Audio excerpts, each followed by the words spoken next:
We'll put it like that. Nice. What's it like? I was actually there in attendance in Cleveland for Coe's first career NFL touchdown, which was awesome. And, Awesome.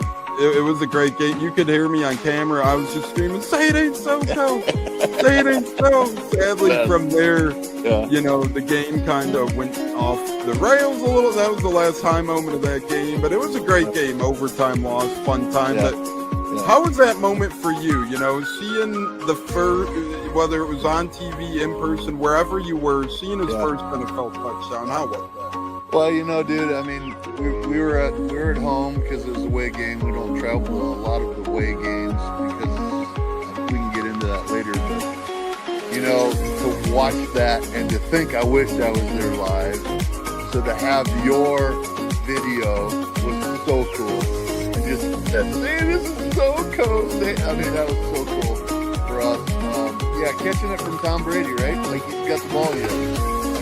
First NFL touchdown means a lot, right? I mean, as a dad, that's just so cool to see. It was fun to watch. And, it didn't have the outcome we wanted, but still the same. What a memory! What a memory to have, right? So, and honestly, cool. those.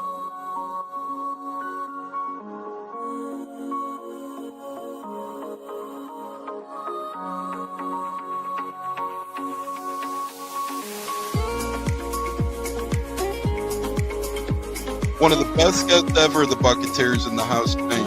You guys hear him on Tampa radio all the time. He's one of the best in the business. My favorite personal in the business. That's why I'm elated tonight. Growing up in the Chicago area, you're used to sports radio. That's what gets me through the day. So this man does help get me through the day, I will say, with the Pat and Aaron show at work. Nothing like it. So it's incredible. It looks like we got Stunna bumbling in. I'm Tampa Tones. We are joined by Lee Goon tonight, host of the Pat and Aaron show of WDAE, Pat Donovan. And it sounds like Stunna is bumbling a little bit. Going to put him on mute for a second until that gets a little cleared. But we're joined by Pat Donovan. It looks like Stunna's hanging out with Cheech and Chong in a car with the windows up or something over there. It does look like you got a little... No, my camera's broke.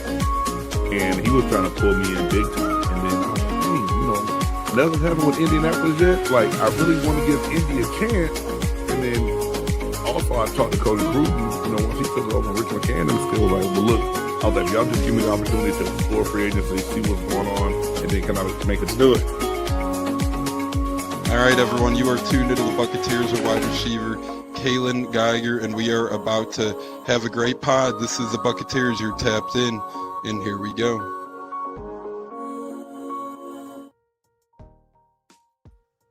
Welcome into the Buccateers podcast, ladies and gentlemen. I'm your host, Tampa Tones. We're a little short-handed today, but we do have Joey Nips joining us shortly. The great J-Lo is actually in Disney for his daughter's birthday. Happy birthday to her. Special day.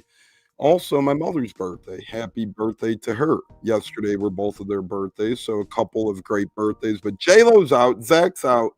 Soon to be joined by Joey Nips. Same great show.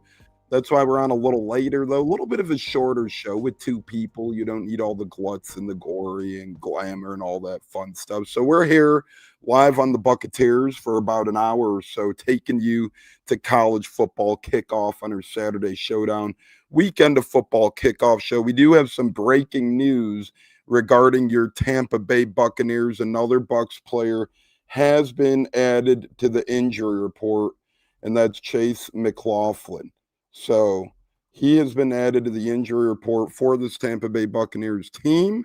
He is suffering an illness right now, no injury designation, but Chase McLaughlin is on the injury report. Last minute add for this Buccaneers team that's already banged up, battling to begin with, shorthanded to begin with. Our guy Jimmy Coletta saying, want to know your guys' best picks, parlays for Cubs Brewers game. We'll get into that. I have a couple parlays going on the Cubs game, and it might be a little surprising. Cubs lineup just came out as well. Michael Busch leading off at first. Nico Horner batting second, playing second. Kyle Tucker The Tampa native third at designated hitter. Sai Suzuki cleanup and right. Ian Happ is batting fifth, playing left field today. Carson Kelly catching sixth. Pete Crow Armstrong batting seventh in center. Dansby Swanson eighth at shortstop, and Matt Shaw batting ninth at third base, of course, with Matthew Boyd, that is, on the bump for your Chicago Cubs. So Cubs lineup just out. Breaking news in the world of Bucs football. Chase McLaughlin is now in doubt for tomorrow's game. Not officially injury designated, but he does have an illness, Joey. Never a good sign when it's this late in the game. And I also just read the Cubs lineup off to the public as well. It's the same exact lineup as we've seen to this point. Good morning, good afternoon, wherever you're watching from. It's a beautiful day to be alive on this Saturday, especially for us Cubs fans headed into game one of a rivalry. And then, as you mentioned, it does get tricky when you lose players on Saturday, especially I remember during COVID, when you'd really have to wait on that Saturday to hear about players and if they were cleared due to sicknesses or whatever, and this falls in line with that. So always spooky, and hopefully he wakes up and can play, because I don't really know at this point. I mean, what can you do if he was out? Could they still have time to get somebody up, or is that just you bite the bullet with what you have? Pretty much bite the bullet at this point, I would say, because I do not believe we currently have one on our practice squad, so we couldn't make an elevation unless there's a guy out. Be the punter. Yeah, and that's scary, Riley Dixon.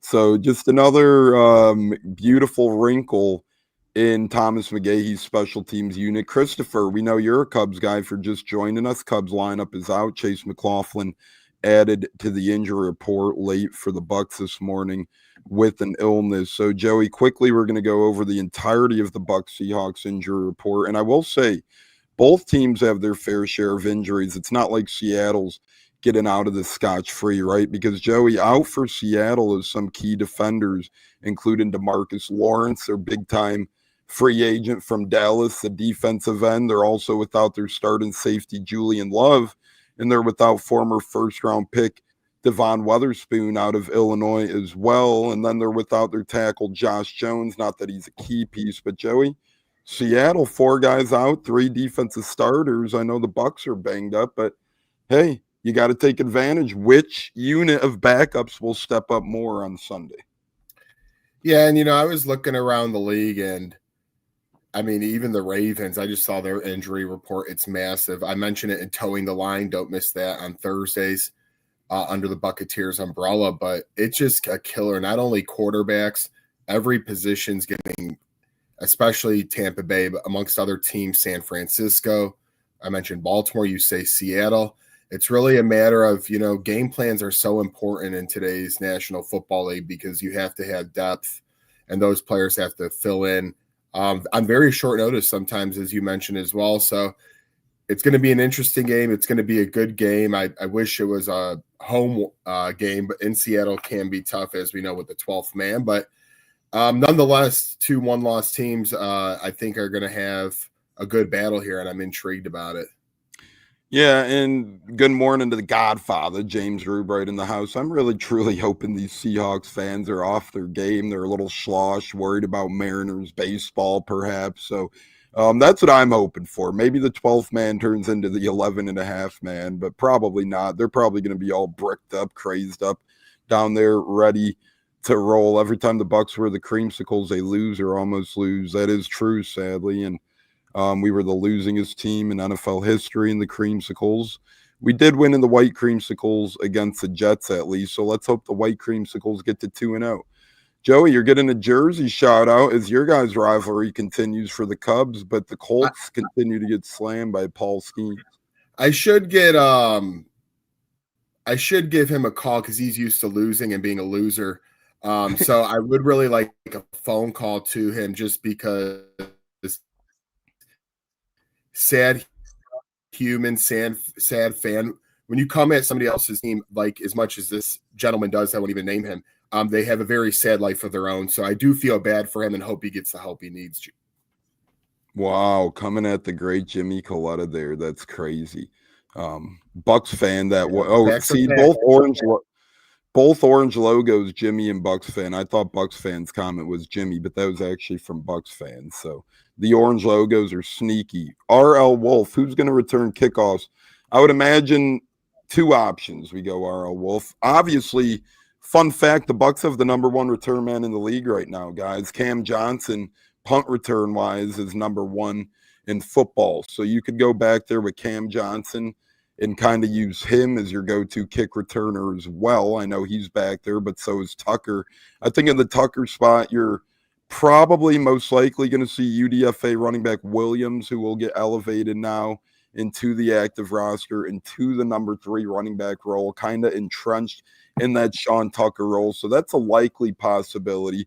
But you also have the outside chance, a little bit of a sliver of chance that they go the fun route with Tez Johnson and see what he could bring to the table. So I'd go 90% chance of Williams kind of assuming the Tuck role, R.L. Wolf, but I'd also look out for maybe creating some fun with Tez. And nothing against Sean Tucker, but I like him more as a running back than a return guy anyways. So nothing bad there to say about that, but I'm just saying maybe a little fresh body in the return game on kickoffs is going to do justice. So either Cam Johnson takes a bigger role, Tez Johnson, slight chance of splashing in, and then Williams, the UDFA running back, who's going to get elevated, and he did already get elevated.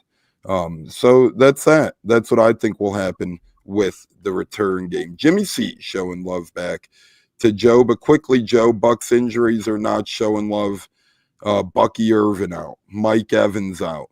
Obviously, the list goes on and on. Jamel Dean out, Benjamin Morrison out, which is huge, right? Christian Izzian, he's out. Rashad Wisdom just got placed on IR this week, the safety for this Buccaneers team. And now, obviously, Chase McLaughlin is dealing with the sickness. You're just going through the emotions here, and it's kind of one of those things where, hey, next man up mentality for this Buccaneers team. Their injury list on Wednesday was over half. They had more people who were not able to practice than practice. Todd Bowles says, Joey, if you're a team like the Bucs, and we talked about this, obviously you're going to have to lean on some of the banged up guys like a Greg Gaines, like a Hassan Reddick. Simply nothing you could do. Just got to overcome, grit it out. Rashad White, Sean Tucker got to step up. Just got to gut a game like this out. Yeah, when you have this many injuries, a couple of things almost have to happen when you're playing good football teams, in my opinion. Number one, you have to be turnover free. That helps a lot. You don't want to put your defense in bad positions and give up the ball early, and you lose confidence on offense and players maybe that aren't playing all the time. And number two, you got to create the turnover. Play with short fields and get points. I think I mentioned game plans earlier, but turnover is really, really key, because at the end of the day, if you play clean football, you always have a chance in a game, and it won't be easy going up against Seattle. Like you said, it's a next man up mentality, but at what point do you lose too much where you have deficiencies in areas? So that's why you got to play clean football, penalty-free football, and then you got to get a couple breaks, maybe a pick six that bounces in the air awkwardly, or a fumble that gets returned. So you got to make things happen, a little bit of luck, and, that good juju the Bucs have the past few years should carry with them. Yeah, and if you're just joining us, we're here live on a Saturday Showdown Weekend of Football kickoff show. Joey Nips, Tampa Tones here, and a mini abbreviated one, fun one, previewing Seahawks, Bucs a little longer. Turn our focus to the Colts, college football, postseason baseball, breadwinners. Last week, by the way, we continue to kill it with breadwinners, 4-1. Poker Guts, if you're out there, you were the man last week. How about him last week, Joe? Oh, he's great, and I'm dog shit right now. I need to get back on the winning side because I believe I was that one. Thank you, San Francisco. But, at Poker Face, you are the man. Keep it coming if you got it. Yeah, keep it coming indeed. But nonetheless, we're up to 23 wins on the year, 10 losses on the year, and plus $210 overall. That's pretty good for the listeners. If you listen to us so far this football season, money. You'd be $210 richer. But that's why we do it as a unit, right? We don't do the individual weird stuff where you single people out on bets and, some people inflate their numbers. But we won't get into that out there. RL Wolf, grades A through F. How do you feel about our OC's play calling so far Seems like our guys can't get open. I would say B+ so far. I mean, realistically, you put up good points in most of the games, obviously, to this point. Eagles, you should add 30+ points, but Bucky Irvin fumbles, which who knows if it was a fumble, but you got to stick with the call on the field when it's that close. Baker Mayfield throws a red zone interception.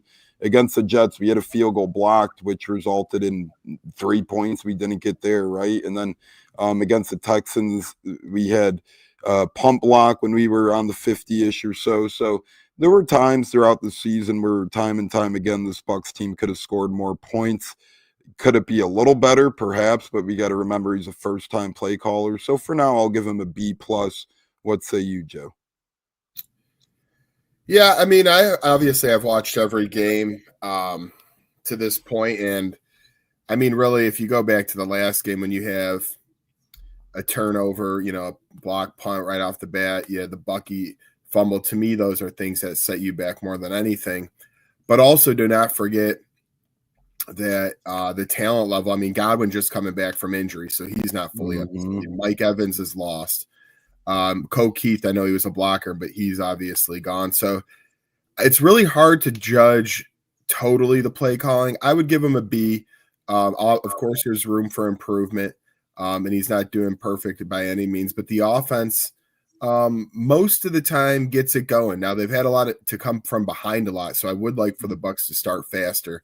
Those first 20 plays are key sometimes, so improvement there. But I don't have any morally big complaints about it.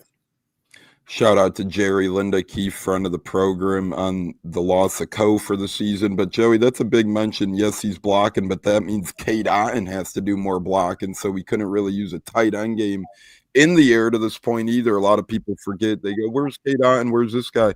He's been blocking because the loss of the O-lineman, because the loss of Co Keefe.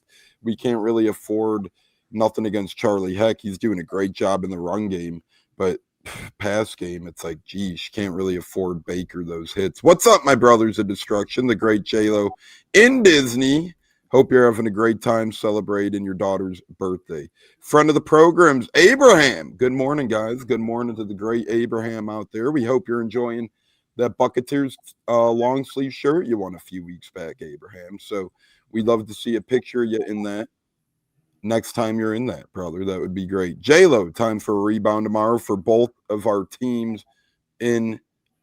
And Joey, that's going to get us to our Bucs Bets segment where we put some cheddar on this Buccaneers football team and hope we can slice and dice a couple quarters for the listeners out there. Are you ready for some fun? Let's go. And then we still got a whole lot more. Don't go anywhere, guys. We got Colts Corner. We got NCAA football week 6, NFL week 5.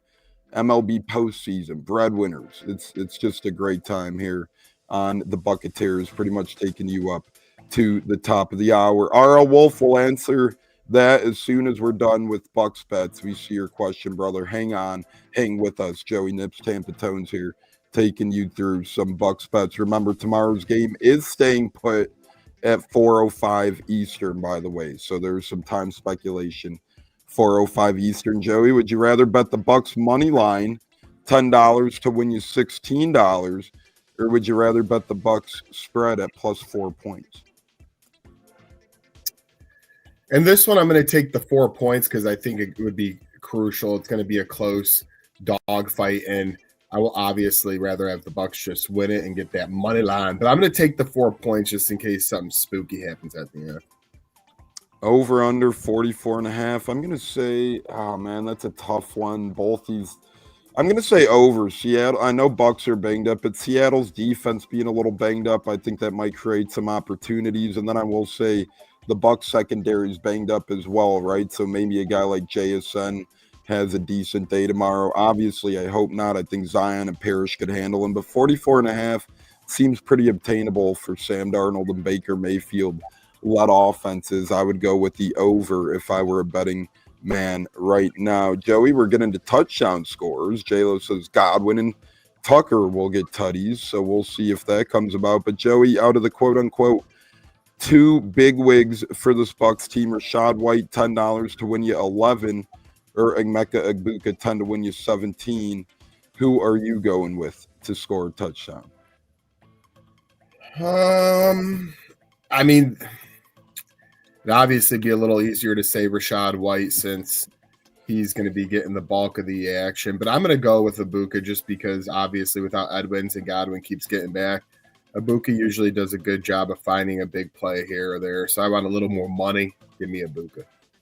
Yeah, this one's interesting. The mid-tier cats. You got Godwin 10 to win 21, Sean Tucker 10 to win 27, or Sterling Shepard 10 to win 35. I'm going to lean with Godwin here because, he was targeted 10 times last week. He was targeted a lot, and I think the Bucs will have a trick up their sleeve to get him involved. I don't hate the Sean Tucker one either, though. I was going to go Tucker if I had a say there. I would have. And those are both of J-Lo's guys. He said Godwin and Tucker will get tutties. So we'll see. Sterling Shepard I like, but not a huge red zone guy most of the time. Our guy David Zussman says Godwin for all-time TD. Says Seahawks will win. We're too banged up. You never know. You never know. R.L. Wolf's got a comment loading as well. We'll get to. Joe, look how banged up San Fran was on Thursday Night Football, and they won against a really good Rams team. So anything is possible. And if you missed it, Towing the Line had the 49ers spread in that game. So make sure you check out the weekly NFL Quick Pick Kickoff show. About 15 to 20 minutes gets you set for NFL. Then we got the Campus Kickoff, which gets you set on the college side of things. Just great stuff from our guys, Joey and J-Lo, getting you guys ready for game day. Joey, which guy you going with here? K-Dot in 10 would win you 41. Baker Mayfield scrambling it in 10 to win you 50. I'm taking Baker because he's just a tough son of a bitch, and he's going to have to play big in this game. I mean, he always is fumbling, stumbling, not literally fumbling, but he's already making moves. So I think he could find his way into the end zone. Without Bucky Irvin especially, he might need a little more creativity. I got the moderate long shots. Buzz Johnson, 10 would win you $105. And I got Ryan Miller, 10 would win you $120. Give me Ryan Miller. He's been in the end zone before. He scored a handful last year. He's gotten a touchdown this year. I like Tez, but until I see something that, they're getting him more involved by the week, right? They're doing some trick plays now. But until I see it pay off in a touchdown, hard for me to go with him over a guy who's familiar with the end zone in Ryan Miller. Joey, last but not least, you get the behemoths, I call these. Bucs new third running back Josh Williams, 10 to win you 160. Payne Durham, 10 to win you 170. Cam Johnson, 10 to win you 190. Or Devin Culp, 10 to win you 300. When you're going like that with these type of guys who are going to get some plays but not a ton of snaps, I'm taking the biggest money. Give me Culp for one if I had to choose because I like that cash. And Culp will be – I like Culp, but we'll see. He's active now. He's the third tight end role. We'll see. I do like that payout, $300 on a $10 bet. And Devin Culp was the guy who looked really good in spots at times last year. So we'll see if we could get the same thing out of him. But moving on from touchdown score to yardage, we get the chat is blowing up. We're going to get up to all these comments here soon once we wrap up Bucs Bets here on the Buccateers podcast. If you're just missing us, Joey and Tones here with you to the top of the hour. Still got well over 40 minutes left in a world of football talk and even a hint of baseball. A smidgen of baseball will be sprinkled in as our Cubs are going toe-to-toe with Milwaukee starting today in the great state of Wisconsin, Wrigley North, we like to call it. Joey, Baker Mayfield passing yards, 225.5 over under on that. Give me the over slightly. I like it. And then I'll take this one, Sam Darnold, over under one interception. If he throws an interception, I'd win $12. Morrison and Dean are out, which presents new opportunities. Sure, why not? Let's have one of the young, hungry guys stepping up, fill in, and do it for the Buccaneers team. Cats, if you could hear us, you're going to get Baker Mayfield touchdown passes. Over under 1.5 touchdown passes for Baker Mayfield tomorrow, Cats. Wow. It's going to be, I think, a tight defensive game. I'm going to go under. I think he'll throw one. And that could be he only, that's always his line, 1.5. So toe the line with that, right? Joey, total receiving yards, Joey. Emeka Egbuka, 61.5. Yeah, I mean, as Kat said, it will be defensive, but somebody's going to have to. I'm stuck in a rock and a hard place between him and Godwin because I know Godwin, the more he plays, he's going to have a baller game sooner than later. But I'll say that takes about another week or two. So give me a book on the over. Cats, you get Godwin, 53.5 over under there for Chris Godwin Jr. I'm actually going to go over. I think he goes over, maybe not by a ton, but I think he gets over that. Joey, Sterling Shepard, Baker Mayfield's buddy, 26.5 yard over under for him.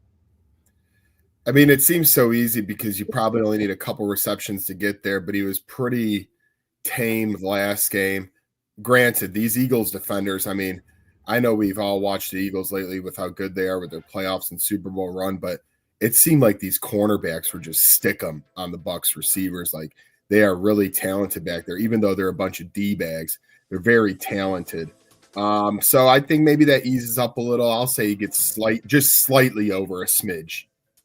Give me the over in Rachaad White, 24.5 receiving yards. I think that's very obtainable with him in a running back one role, getting Bucky's snaps. Cats take us home in receiving yards. K-Dot in 21.5 over under for him. The right side of the O-line, he's being asked to do so much grunt work and so much blocking. I'm going to go under. And that's just it, right? And Joey and I talked about it earlier. Joey brought up the loss of O'Keefe, which is big, and a lot of people don't realize with O'Keefe's loss. Yes, if you're a stat sheet watcher, you won't understand that it's a big loss, and same with the O-line being banged up. But with both of those cases being so, a guy like K-Dot and Payne Durham have to stay in and help block a little bit more. So I think that's a smart choice there. Joey, rushing yards. Rachaad White, 50.5 over under total for the big man.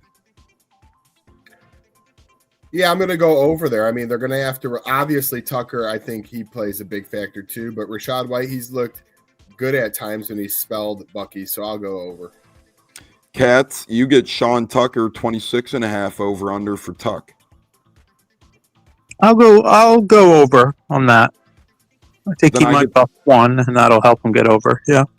Remember him against the Saints last year, Cats? If we could even get a pinch of that, that would be fantastic. That was a phenomenal game. It really burst onto the scene. The coaching staff has always said, we want to get him more touches, but they haven't been able to get him more touches. So under not the right circumstances, but sounds like he'll get more touches now.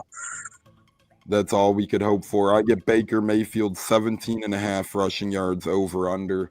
I'm going to go with the over. I think Seattle's front line will cause some times to scramble, and the Bake Show will have to get out of there scrambling here and there. Well, fellas, the kicking lines are off for the Bucs with Chase McLaughlin now being moved to the illness list. Cats, I'm not sure if you missed that, but Chase McLaughlin is now in doubt for tomorrow's game with an illness.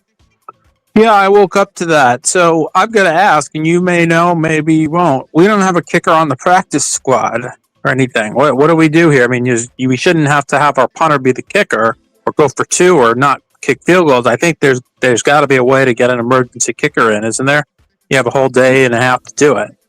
If you have a guy around, it has, yes, but you got to make it knowing today pretty much you would have to do it. So it would have to go quick, but maybe Chase plays sick. Maybe it's just one of those things where they have to list him on the injury report with the sniffles or something too. But you're 100% right.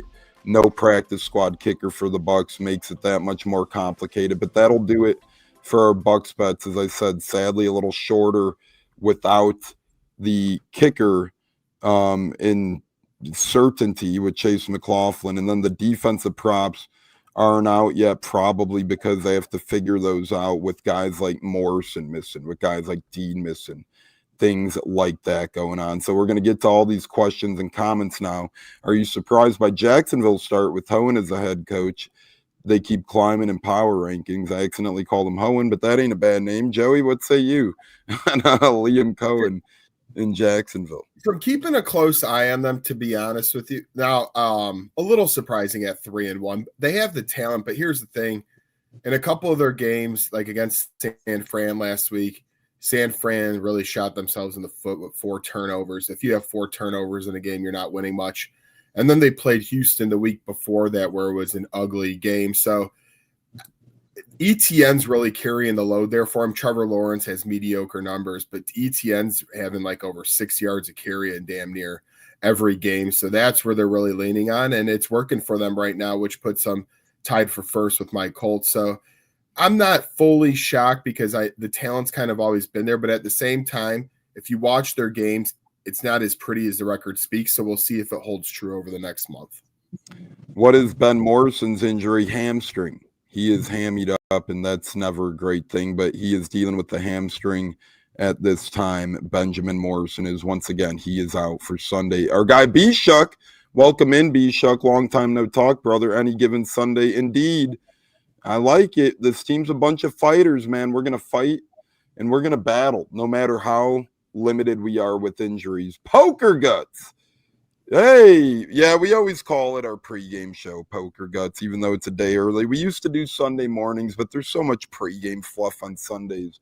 We moved it to Saturday. But you were the man last week. We did give you a shout-out, Poker Guts. You hit your James Cook over 100-yard bets, and you were right on a lot of other comments as well. So good stuff there. Igbuka, stud on fantasy team. Cats, how about Igbuka and his Rookie of the Month start?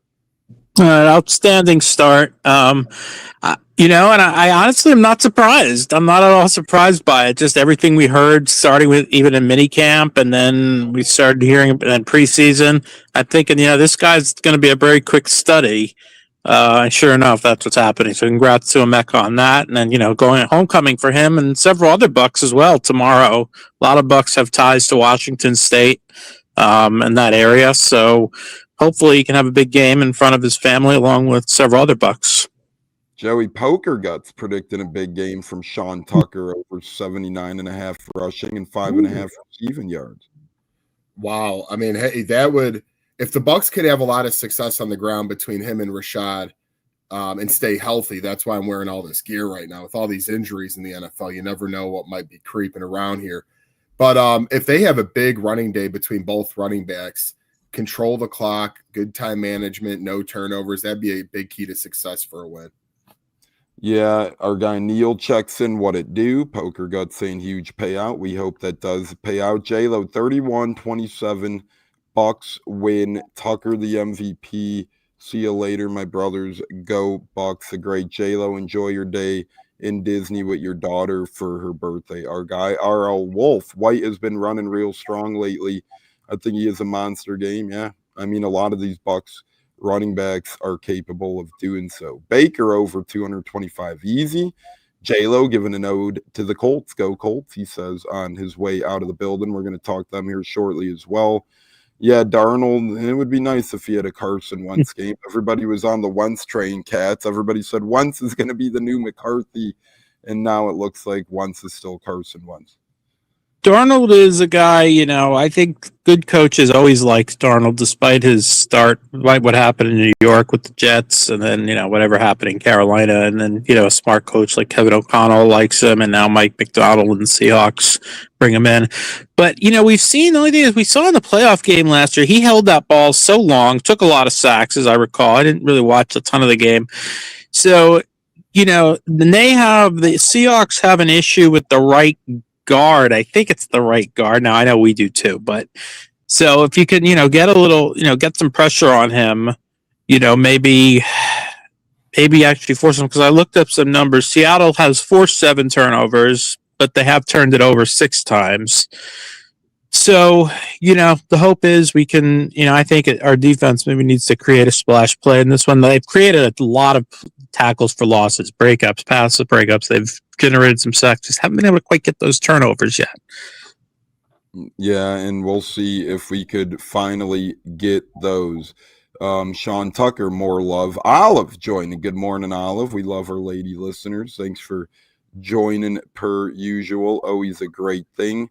Parker Romo was a little different, though, because he was on the Falcons practice squad. So good comparison there. But remember, he was on their practice squad. So that's a little different. When you're signed to the practice squad, you could get called up any given time being on the practice squad. The Bucs do not have a kicker on their practice squad, so that's a difference.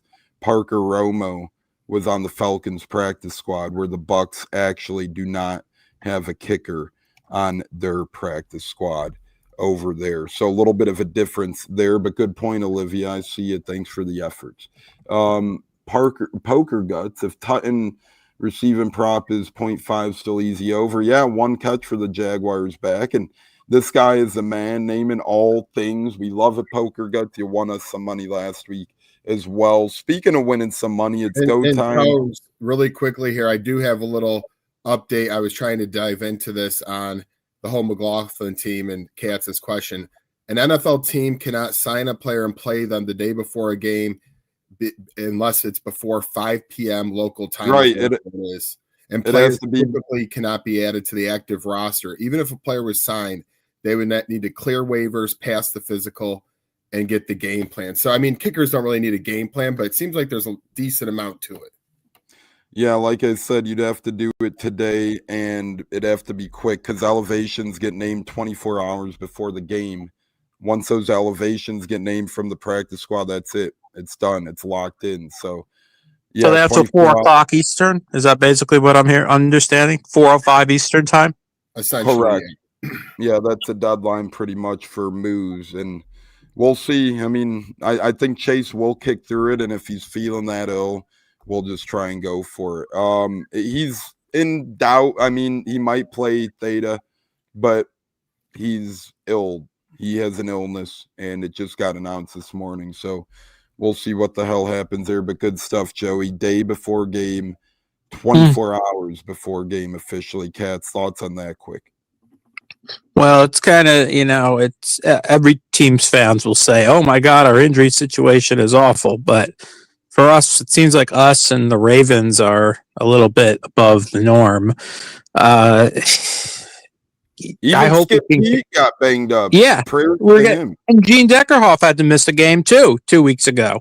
And TJ Reeves filled in for him. He in the Jets game. So it's just crazy. I hope that he can go because it just sounds like it would be a lot of red tape to go through to get someone else in here. Although if they do, that means that person has to suit up, right? If they get someone else in here, or can they? If McLaughlin's like, oh, you know what, I'm good, then I don't know. Is there no harm, no foul? How does that even work? No, they would have to make him active by 4:05 today to elevate it to the active roster. And then if Chase is feeling good in the morning, you could decide not to dress the kicker. You could make him inactive on game day, but they just have to be a part of the active roster. Well, this front office, Jason Light and his guys, they really run like a well-oiled machine. So I think they'll probably be able to get some. I have confidence in they'll get someone in here, and then the hope is still that Chase can kick because I do expect a tight game. Hit that like button, says our guy Neil. Poker Guts, no kicker, no punter, no problem. We love it. Poker Guts could go out there and punt for us. He says, thanks, I need that reminder. Yes, if you are watching live, hit that like button, hit that subscribe button, turn that notification bell on. You'll never miss a show. Quickly, it's time for our score predictions. Seahawks and Bucs player of the game. J-Lo, 31-27 Bucs with Tucker is his MVP. Joey, who's your Seahawks, Bucs MVPs, and what's your final score, brother?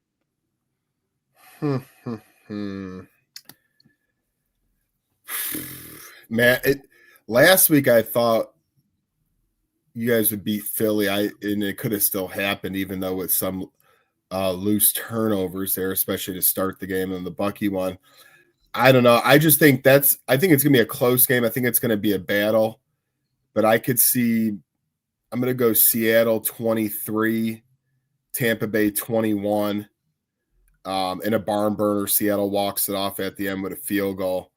But my MVP for the Bucs will be Rachaad White. I think he has a really good day. I was giving him some crap last year amongst other, I'm sure, Bucs fans, not all, but some. I think he's really done a nice job in the roles he's had so far, and I think this is a game where all his offseason work, everything he's done to this point comes through, and he has a good day.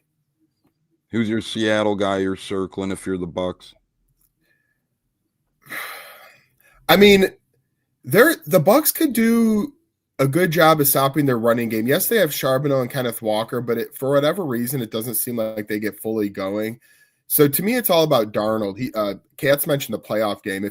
If you could get pressure on him, to me, it's a big day for Bowles to bring 5-6 guys. None of this, let's wait back. To me, against Darnold, in this game where you have to create some turnovers with all the injuries, I'm blitzing the crap out of him and seeing how he handles it, just like in big games last year. So Darnold is the one I would watch, because if you can get to him, you have a good chance. Yeah, I'm going to go with JSN as my guy to look out for on the Seattle team. Electric wide receiver without Dean, without Morrison. How are you going to be able to keep up with a guy like JSN? Just hold him in check, right? No big plays out of him. You'll let him get the 8 catches for 80 yards, but just no big plays out of a guy like JSN. Poker Guts says 24-23 Bucs. Sean Tucker, player of the game. So that's good stuff there. I'm going with JSN is my Seattle guy to watch with the Bucs banged up secondary. For the Bucs, my guys to watch are the rookie Elijahs. Elijah Roberts, Elijah Simmons. How big of a role are they going to play? You know, Kenneth Walker and Zach Charbonnet are going to run it a good amount against this Bucs team. They're both filling in for the Kalijah Cansey role. Greg Gaines is a little bit banged up. Elijah, I'm looking at you, brothers. The Elijah brothers, Roberts, Elijah Simmons, both rookies. What a signing Simmons was off the Cardinals practice squad. He's been playing really well. So I'm looking at the Elijah bros up front, what they could do to lead this team to a 26-23 Bucs victory. Touchdown Tampa Bay, fire the lap cannons. Cats, what say you, brother? Not confident. In my office pool, I picked Seattle, and then I started talking myself into the Bucs winning. Yeah, I want to be wrong, and I was wrong last year. I picked Detroit last year to beat the Bucs, and I was so happy to be wrong. But as the week has gone on, though, I've talked myself into the fact that the Bucs really do have a chance to win this game. Also, not that they never did. Seattle has some injuries too now. We found out Julian. I don't know if you guys touched on their injuries earlier. If you did, I apologize for repeating it. If you didn't, 3 big defenders out. Yeah, 3 big defenders out. And that kind of came out of nowhere. I had no idea they were injured. They played last week.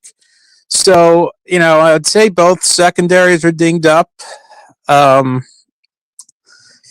So for the Bucs, I think, you're going to need the best playmaker we have, I think, defensively. I think Antoine Winfield Jr. is going to be the player of the game for the Bucs. I think he's going to make a big play somewhere along the line. For Seattle, the 2 defensive tackles, Byron Murphy's one, I believe, and I can't remember the other guy's name. I'm embarrassed to say. They've got 2 really nasty defensive tackles there.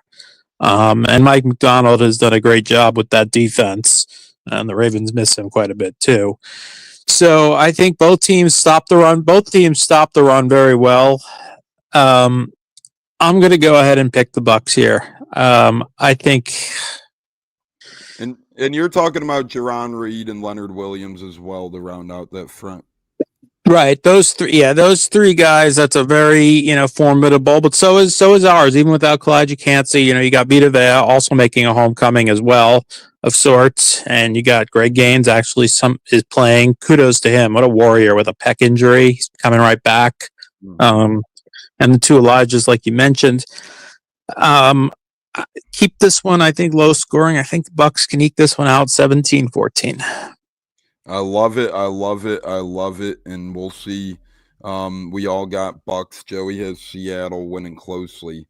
Going to be a great game, and love that the Creamsicle Unis are coming to Lumen Field. Feel like a game where home field advantage gets the edge. Yeah, the 12th man, like we said, we just hope the Mariners kind of take priority for the day and some fans get distracted. Probably won't happen. Just kidding around. Poker Guts. I heard. Go on. So I heard they had T-Crass had, I can't remember the guy's name. I apologize to him. A Seattle guy on his show this past week talking about it, and he meant T-Crass brought up how what a home field advantage, and he said, well, it hasn't really been. They went 3-5 at home last year, and they're 1-1 this year. So I was surprised to hear that. And it's still a great home field, great crowd, but the wins losses at home haven't been what they were like during the Legion of Boom days. And the Bucs were 2-0 on the road. They seem to kind of, I don't know, something about, the Bucs were a good road team last year. So we'll see. no pun intended, is the great Port Richie Lou's joining us on Facebook. Laura Bettiga's joining us on Facebook. Great crew over there. We appreciate you guys tuning in. Pep and Steppin', Bucs 23-21. Let's go Blue Jays. So there you go, 23-21. Good luck to your Blue Jays, Pepin. We are the Cubs looking to move on. And speaking of move on, it's time quick for the Colts corner, where we're going to look into Colts Raiders, 1 o'clock Eastern this Sunday. Colts 3-1. Raiders slow out of the gates, 1-3. Joey, they just had a crushing loss last week, and the Colts are looking to bounce back a little bit and play some turnover-free football here against Vegas. Yeah, your boy Chris Myers on the call, so that is always a good time for you. Yep, and look, I mean, it was our first loss of the season. How many teams win 4 in a row? Buffalo and Philly, my Super Bowl prediction, are the only 2 teams now in that boat. So it's not easy to do. And for the first time, we had some turnovers. We started the game with a deep ball that got picked off. And then, of course, if you haven't seen the A.D. Mitchell play by now, you're probably living under a rock for the most part. But it was quite hard to get over that one, because you hate to see it for the kid who made an impossible catch damn near, took it down the sidelines, and then the easy part he screwed up. So that was really gut-wrenching, and a game we could have won still for all that happening with 3 turnovers. So I think, we have to rebound this game against Pete Carroll and the Raiders. You can't take them for granted at all. They still have 2 game-changing players, that being Genty and Crosby. If you let them go off, they can go off. So to me, the Colts got to, just get back to hard-nosed football and try to get to 4-1. And my score prediction for that game will be Colts 27, Raiders, I'll give them a goofy number, 18, at 27-18. And then my player of the game for this one will be Jonathan Taylor. I think he gets a nice steady hand. He had a 40-yard touchdown called back last week as well from a holding penalty on A.D. Mitchell. So rough day for the young fella. But Colts bounce back this week at the 4-1. Pep and Steppin' 33-17, Indy, he says. So he's feeling the Colts. Our guy Poker Guts, Baker Mayfield, is number 4 in air yards in the NFL. You love to see that. That means he's throwing it well down the field. That's good stuff right there. Cats, 3-1 Colts. Are they surprising you? What do you think happens between the 1-3 Raiders and 3-1 Colts? 1 o'clock Sunday. Chris Myers on the call in Indianapolis. Yeah, I didn't expect the Colts to be doing this well. I figured they'd be better than last year. I like them to take this one over the Raiders. I don't think it'll be all that close, honestly. The Raiders do have some talent, that's true, but at home, the Colts, coming off a tough loss, certainly, but like I said, you can't expect to go undefeated. The Rams have a good team. I think Indy takes this one, like 28-14, I'll say. Yeah, I'm going to go with Colts in a decent size win here as well. I'm going to go with 30 to, let's go 30-20. Colts win by 10 here. And my player of the game, I think Taylor does have a nice game, and that would be nice. But I'm going to go with a little bit something else. You've seen them thin up that secondary last week. They said, hey, thanks, Xavier Howard, for your month of service. We used you. We got the best of you. Good luck. You definitely didn't get the best, but he was washed, right? He was a guy who was washed, and the Colts needed bodies because they were banged up, much like what we did with Richard Sherman when we brought him in the 1 year, and you get use out of him. And the Colts did the right thing, and Howard did the right thing by saying, hey, I can't really take this anymore, right? So kudos to each of those. But with all that being said, the point I'm trying to make of that is the Colts are comfortable enough with their defensive backs and secondary to make big plays, and I think you're going to have to rely on them to make some big plays against a guy like Geno Smith, who plays a lot of turnover full football, right? He's been turning the ball over at a premium this year. And not to knock you, but I think Brock Bowers is up there with Crosby and Genty, but he's been hurt this year, so he's not the same Brock Bowers of last year. So I think that plays into the Colts' favor as well, and I think Ward is going to have a mammoth game back there like he always does, right? But I think he's going to even have a bigger one than usual. I think he's going to be knocking some skulls. Jacoby Myers is a nice number 2. To me, he's not really number 1. Raiders are lacking some weapons. I think Genty is a mammoth game, but I don't think it's enough to overcome a 10-point, 30-20 win for this Indianapolis Colts team. Quickly, Joey, Browns, Vikings, who you got? I was going to say we'll save it for Pick'em, but I will go. Yeah, we could save. Yeah, let's save him for Pick'em. Let's make him wait on the edge of his seat. Yeah. Stick around. We'll be with Pick'em right in a minute here. Speaking of Pick'em, it's time for a college football spread'em. Remember, these are college football spreads. The NFL Red Eyes Pick'em is just straight up picks. We do the college with spreads. Can't believe it's already week 6 of the college football season and week 7 of games, because there is week 0. So it's just crazy how quickly we move on here in the world of college football. But fellas, let's do this. Let's start this. Joey, noon Eastern, Kentucky plus 20 points at number 12 ranked Georgia in the country. Bad time for Kentucky to be playing Georgia after that pretty epic game last week between them and Bama. I think Georgia blows the doors off and wins by 4 tutties. Cats, noon Eastern, 20th ranked Michigan is 17.5-point favorites over Wisconsin at home. 17 seems like a reasonable number. I think Michigan covers that. I agree with you there. Baylor minus 4.5 at home against Kansas State. Give me Sawyer Robertson and this Baylor team to cover that 4.5. Sawyer is one of the better QBs in the country. Doesn't get talked about enough, in my opinion. Joey, 1 o'clock Eastern. Navy minus 13.5 against Air Force in Navy in the Battle of the Military Academies. Navy undefeated, Air Force really struggling. And Navy's not the same old Navy where it's completely dry offense for 60 minutes. So I'll take Navy to win and cover that slightly, win by 14. Cats, Dabo Sweeney and co. are minus 15. Somehow they're always big favorites still, even with their disaster of a year. At Bill Belichick and company, and Brad Johnson's son is starting for the North Carolina Tar Heels this week, Cats. 1 o'clock or 12 o'clock Eastern, I'm sorry. Give me North Carolina to cover. Let's go big. Let's go Mad Max. Let's go. Rounding out the early games, Iowa State, number 14 in the country at Cincinnati, noon Eastern. Iowa State plus 1.5. Give me Iowa State, Rocco Beck, and the points over there. Joey, 1 o'clock Eastern. Wake Forest plus 6 on the road. They almost upset Georgia Tech last week, fell just short against Virginia Tech, who's 2-0 since firing their coach. Virginia Tech minus 6-point home favorites, 1 o'clock Eastern. 2-0 since firing their coach, and enter Sandman to get the game going. Give me Virginia Tech, and I'll give the 6.5 up. Yeah, I like it. That's an interesting one there. We're all going to do this game, 3:30 Eastern. Boise State plus 21 at 21st ranked Notre Dame. A couple weeks ago, Joey, this game was looking a lot worse. You had Boise State 0-1, Notre Dame at 0-2. Ever since then, neither of these teams have lost. Notre Dame 21-point favorites here at home today against Boise State.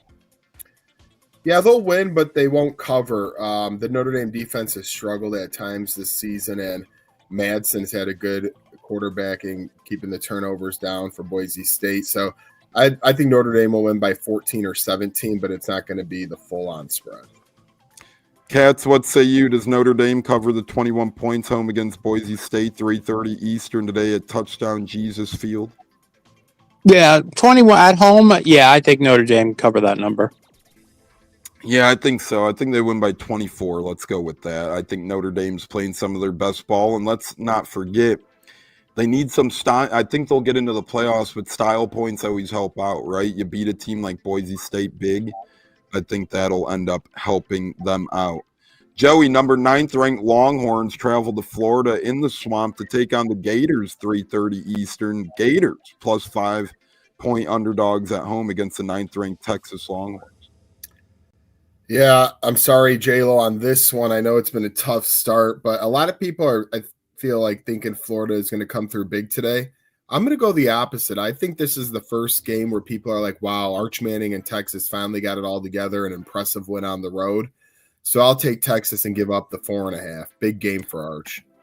Cats, probably the game of the day at 3:30. 16th ranked undefeated Vanderbilt plus 12.5-point Underdogs on the road against Alabama, 10th ranked in the country in Bama. It tells me Alabama wins by about 2 touchdowns, so give me Alabama. Yeah, I think I agree there. I'll take this one. The Fight in Anthony Gators at 3:30 Eastern, +7 on the road against UConn. I think FIU wins this game straight up. I'm telling you, they're going to be here to play today. Give me FIU not only covering the 7 at UConn, I think they win straight up. We will be all doing this one now, 3:30 Eastern. Penn State Nittany Lions, 7th in the country, travel to UCLA to take on UCLA, Joe. Winless UCLA, +25 points at home without a head coach against the number 7 ranked Nittany Lions. Yeah, sad sacks of shit is what UCLA is right now. Even though Penn State's got to do traveling and all that, East Coast to West Coast, I don't think it plays a factor when they're as motivated as they are after that tough Oregon loss. Give me Penn State in a blowout. Cats, do you feel the same? Yeah, everything I've been hearing with UCLA is just such a disaster. I mean, everything. So, normally I'd say 25. Wow, huge number on the road, but give me Penn State. Love it, love it, love it. I agree. They're due to blow somebody out too, right? I think this is a game they could do just that. Joey, 4 o'clock Eastern, Michigan State at Nebraska. No Big Red representation in here today. That's okay, Joey. 4 o'clock Eastern, that one is. What's the spread on that one again? 12.5. Michigan State is underdogs. That's probably my most hated, one of my most hated college programs right there. Nebraska, they find ways to do some weird things. They'll win this game, but I think they win by 10. Cats, 24th ranked Virginia, +6.5 on the road at Louisville, 3:30 Eastern. Give me Louisville. I like that. 5th ranked Oklahoma at home, -45.5, 4 o'clock Eastern against Kent State. Wow, that is a big spread. That's a lot of points. Give me Kent State to lose by 45 and cover by a half point. How about that? We'll go with that one over there. Joey, 7 o'clock Eastern, Dan Mullen and UNLV, -3.5 points on the road at Wyoming. I think UNLV gets that. I think they win by 7 to 10. Cats, one of the games of the night, 7 o'clock Eastern, 11 Texas Tech, -13 points on the road against an undefeated Houston team. It's like a little bit of a heavy underdog. Give me Texas Tech to cover that number. Joey, 7:30 Eastern, Minnesota, +23.5 points on the road against the number 1 ranked Buckeyes. Ohio State's offense isn't nothing to brag about. I watched a decent amount of their game last week against Washington. However, Minnesota going into the big house will not be easy. I say Ohio State wins by 21 because Minnesota gets a last-second backdoor cover. Give me Mississippi State, +15.5 on the road against 6th ranked Texas A&M. +15.5 points is a lot at 7:30 p.m. Eastern. Give me Mississippi State getting all those points. Cats, you get one of the games of the night. Number 3, Miami. At number 18 ranked Florida State. Florida State +4 home underdogs. I hear a lot about this. You hear a lot about this game, especially down here. Gonna talk in the office from alumnuses from both programs. Wow, Tough one. What coworker do you want to upset more? You know what? Give me Miami. Joey, you end off for college. Duke -3 at Cal, 10:30 p.m. Eastern over there.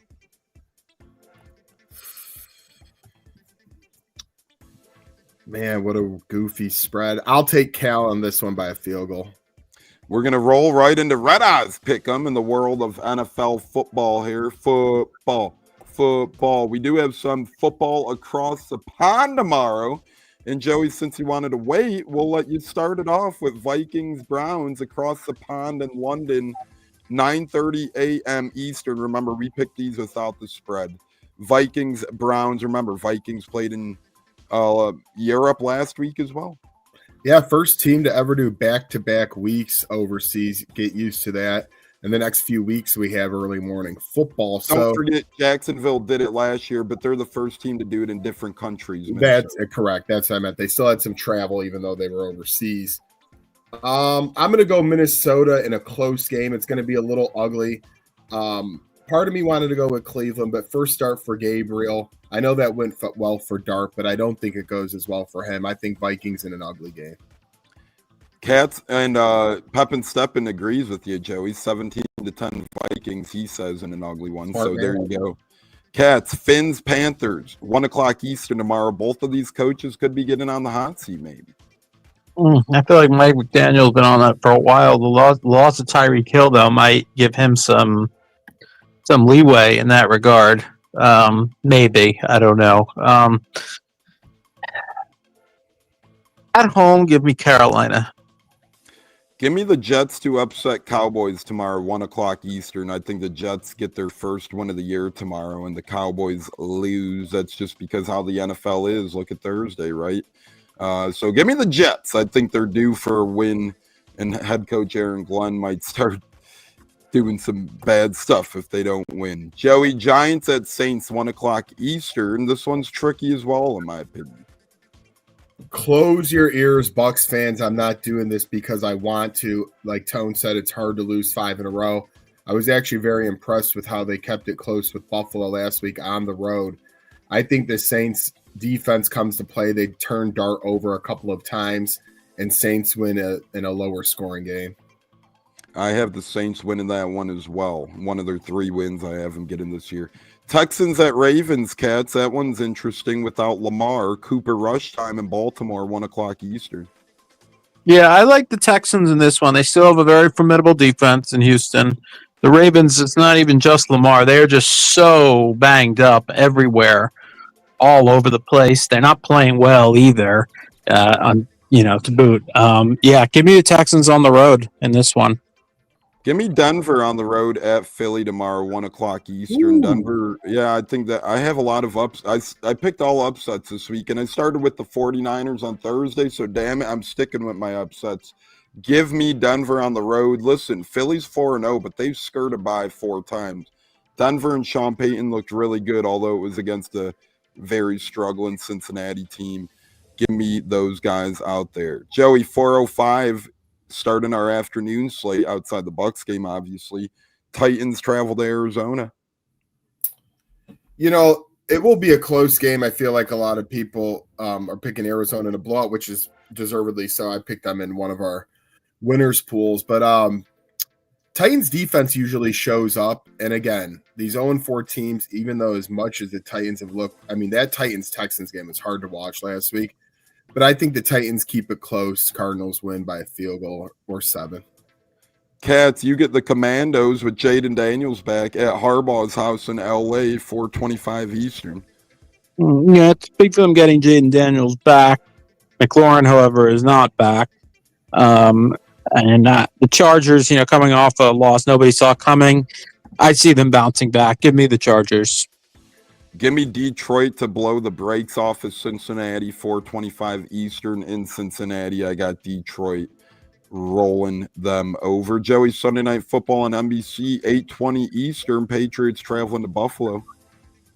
This will actually be a fun one. New England might be 2-2, but I've liked what Drake May has done. And if it wasn't for a bunch of turnovers, they could probably be 3-1. But it's not a what-if league, of course.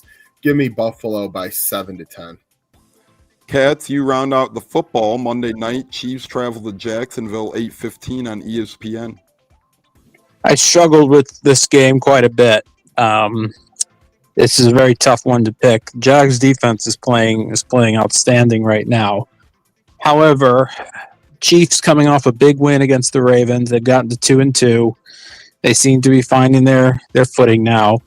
It'll be a very close game. Give me Kansas City. We're going to lope baseball into this segment as well with the postseason continue in their full swing of things today. It's time for our baseball picks. Red Eyes honorary baseball pick'em time. We're all going to do the first game, 2:08 Eastern. Cubs at Brewers. Joey, how you feeling? Oh, I'm going with my heart all the way. I think we have some good momentum rolling right now at Wrigley North up in Milwaukee. We went to a series earlier this year, had a blast. Some of these teams who have had a few days off, that might be a little rust versus rest factor right there. Give me the Chicago Cubs. Cats, who do you like? Game 1, Cubs Brewers in Wrigley North, Milwaukee. What's the pitching matchup, if I may ask? Freddie Peralta against Matthew Boyd. Yeah, I agree with that. What you're talking about there with the rust, that seems to have been a detriment to some teams. I'll take the Cubs in this one. They're riding high right now. Yeah, This is our Cubs. This is our team. Please don't. We love them. Please. This is our Cubs. I'm going with the Cubs. We've been brought good luck by Seth and Co. It's just been awesome. The power of Cubs baseball.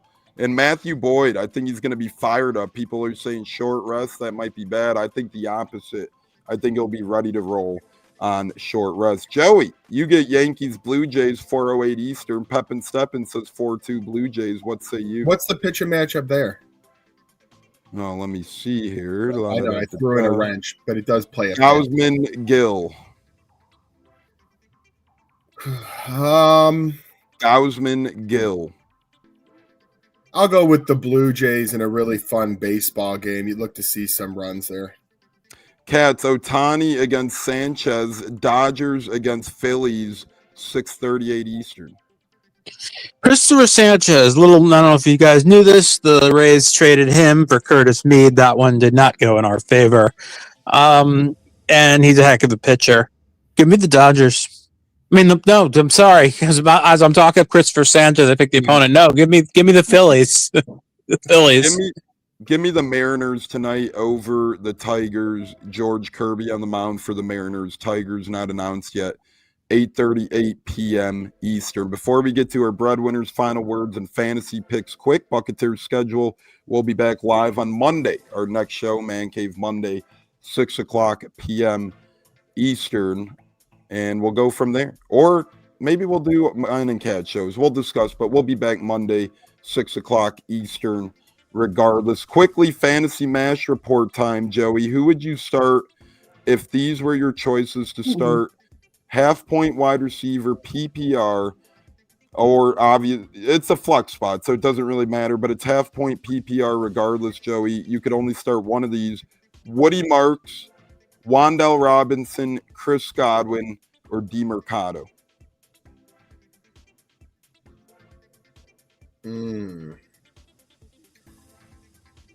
I'll go with Godwin because I don't mind the other options. They also have tough defenses they're going against, and so is the Seattle. But I think, I'll go Godwin. Cats, who would you go with in a quarterback league, one quarterback league? Kyler Murray against the Titans or Daniel Jones against the Raiders? Gonna go with Daniel Jones on that one.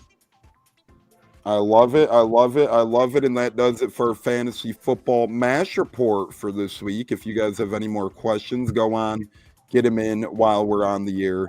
We will be happy to get to you. Other than that, it's time for our final word and breadwinners for such a fun day. Remember, we're 23 wins, 10 losses, plus $210 overall. Very fun show, Joey and Cats. Cats, we'll start with you for your final word. And if you like any bets today, brother, what say you? Hey, can I pick a game tomorrow or it has to be today? It could be any time from now through Monday Night Football. This is a week of games where I looked at them and I wasn't confident in a lot of them. Just a lot of tough ones to pick. Even that I'm tempted to say Arizona, but I don't know. It's something they're not playing so great. Something, Tennessee's going to win one eventually. I'm not saying they will, but I could see that going either way. However, I will take the Lions money line over the Bengals. Love it. Great stuff there. Lions money line. I think that's a pretty safe bet over there. Final word, Cats? We'll go Bucs, of course. The odds are really seem stacked against us, as hopefully. But don't give up the hope. I think they'll come out faster in this game. And and give themselves an opportunity to win. And hopefully Chase McLaughlin's able to kick. I agree with you. Hopefully we do get Chase available to kick. That would be key. Joey, final word and breadwinner for you, my friend. I was struggling too this week with the schedule, but when I look at a team that came off a bye week, you know who does great with their bye weeks according to their legacy? Bill Belichick. And to be at home getting 15.5 points is just straight up disrespect. With Max Johnson now too. Yeah, just straight up disrespect. I don't know who's going to win this game, but 15.5 off of a bye week where, you know, Big Bill's getting more used to things in college, seeing less of his lady, more of the team. Give me North Carolina spread over Clemson.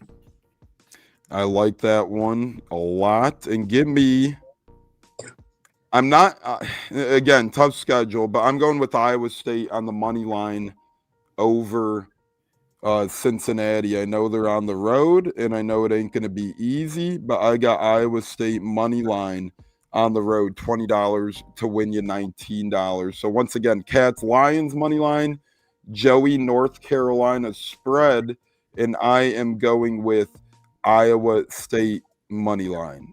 Jimmy Coletta, great episode, fellas. I'll be waiting for my phone call, Mr. I don't have your number, so don't be looking for it. Wow. Other than that, fire the damn cannons. Any final words, fellas? Go Bucs, go Colts, Notre Dame, Penn State, Cubs, and all of our teams. Cats, Joey, Tones. Until next time. Let's go! Let's go, Cubbies. Let's go, Cubbies.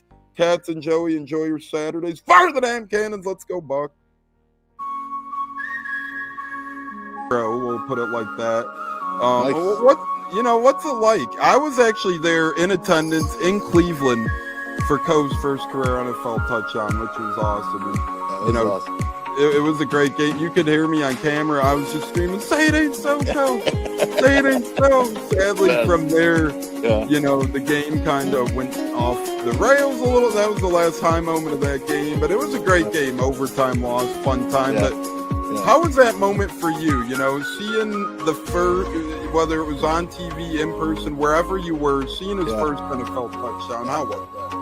Well, dude, I mean, we were at home because it was a away game. We don't travel to a lot of the away games because we can get into that later. But, to watch that and to think I wished I was there live.